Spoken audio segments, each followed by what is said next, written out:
Joint practices nearly 700 miles away from Flowery Branch may offer some unfamiliar territory for the Falcons. Players going up against new competition for the first time this training camp against the Miami Dolphins. But schematically, they may be more similar than you think. It's just so much history there between us, and that's like my little brother. One of my favorite coaches I've ever worked with. Raheem Morris and Dolphins head coach Mike Mcdaniel share a history with one another, coaching together in Atlanta years ago and then Washington before that.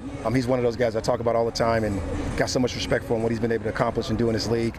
Particularly last year, he redefined some of the offensive styles, some of the way we play. Very impactful one for me because of his defensive prowess, and was able to work with him on the offensive side of the ball as well. One has an offensive background, the other defensive. Together on the field, Morris and McDaniel think that familiarity has a benefit to both teams for joint practices.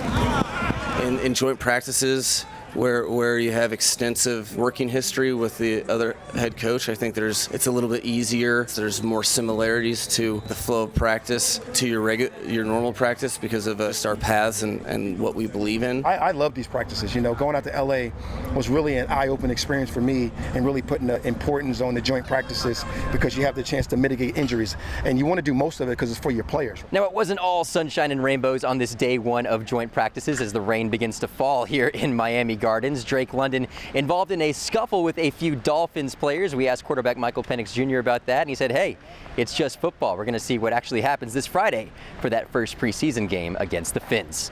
In Miami Gardens, Myles Garrett, Fox 5 Sports.